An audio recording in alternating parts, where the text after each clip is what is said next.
एक इशारा ये भी है कि शुभेंदु अधिकारी ही क्योंकि फ्रंट रनर है सीएम पद की रेस में अमिताभ जी, इसलिए टारगेट पर वो भी हैं। टारगेट पर अगर उनके पीए हैं तो वो भी हैं, लेकिन उनके पीए ही क्यों चंद्रनाथ रथ?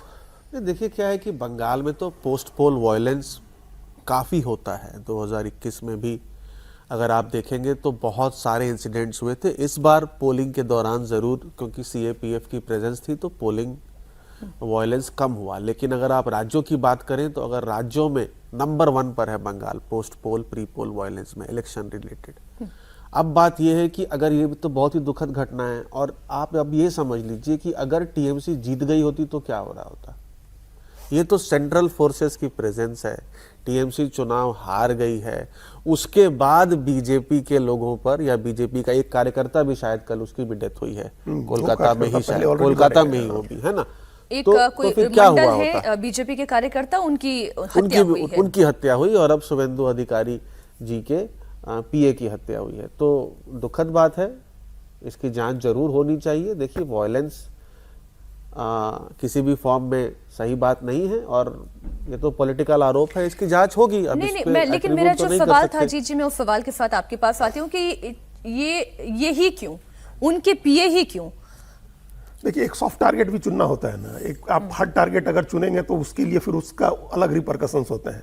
अगर कोई मैसेज देना है, अगर कोई प्लान करके कुछ एक राजनीतिक मैसेज देना है, तो एक सॉफ्ट टारगेट चुना जाता है। तो आप देख रहे हैं कि चंद्रनाथ रथ कितने सॉफ्ट टारगेट हैं। एक ड्राइवर और अपने एक सहयोगी के साथ स्कॉर्पियो गाड़ी में रात में 10:30 बजे अपने फ्लैट में रहने जा रहे हैं। इसका मतलब आमतौर पर नेताओं के पीए और निजी सहायक जो होते हैं वो राजनीतिक मामलों से दूर रहते हैं। उनका कोई न दुश्मनी होती है और न किसी वायलेंस में इन्वॉल्व होते हैं, तो एक सॉफ्ट टारगेट होता है। सर, लेकिन जो पश्चिम बंगाल के ही जो जानकार हैं वो ये बता रहे हैं कि चंद्रनाथ रथ केवल एक उनके एसोसिएट नहीं थे, उनके करीबी मित्र थे।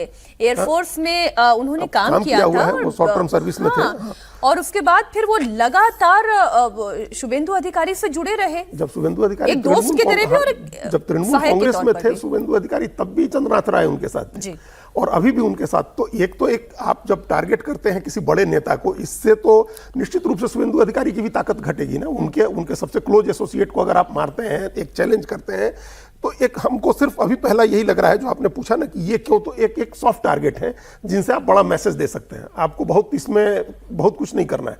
आपको पता होगा, लोगों को इनका रूटीन पता होगा कि एक आदमी ऐसा जो अपना अकेले जाते आते हैं, यहाँ रहते हैं, तो रेकी करो, उनको सॉफ्ट टारगेट चुन करके मार डालो, उसे मैसेज भी दे दो। तो अब ये एक पहलू, इस पहलू से जो जांच करनी चाहिए है, सीबीआई जांच हो या सीआईडी जांच करे, राजनीतिक पहलू से हो, कोई आपराधिक मामला हो उससे हो, और भी कोई मामला इसके साथ जुड़ा हुआ हो तो हो। लेकिन अब इस हत्याकांड ने एक मैसेज ये भी दिया है मीनाक्षी जी कि जो प्री पोल वायलेंस नहीं हुआ या पोल के टाइम वायलेंस नहीं हुआ, तो उसके बाद सारी एजेंसी भी एकदम हमको लगता है कि कॉम्प्लिसेंट हो गई कि अब कुछ नहीं होगा, सब शांत हुआ। अब तो सब कुछ निकल गया, अब तो बीजेपी जीत गई और चुनाव निकल गया, तो अब क्या है, अब तो शांति हो जाएगी।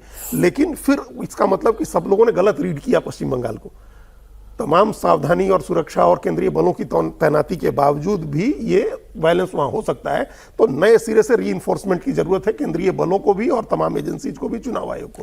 ये दरअसल मैसेजिंग की बात है जो अभी हमारे दोनों मेहमान समझाने की कोशिश कर रहे हैं कि ये वो मैसेज है कि भले ही इलेक्शन खत्म हो गया, भले ही नतीजा सामने आ गया, भले ही शपथ ग्रहण समारोह की तैयारी हो रही हो, लेकिन शांति अभी आ गई है, स्थिरता अभी आ गई है। इसके ऊपर अभी एक बड़ा सवालिया निशान है। ये आगे भी कोशिश होगी, आगे भी ऐसी कोशिश होगी कि सरकार को बदनाम कर चुकी। आप आए हैं शांति बहाल करने के नाम पर, बीजेपी वहां जीती है, तो इस तरह के वायलेंस से तो इमेज पर असर होगा ना। तो एकदम होगा कि आप नहीं कंट्रोल कर पा रहे हैं या वायलेंस अभी भी हो रही है। ये भी एक होगा, ये भी चैलेंज है।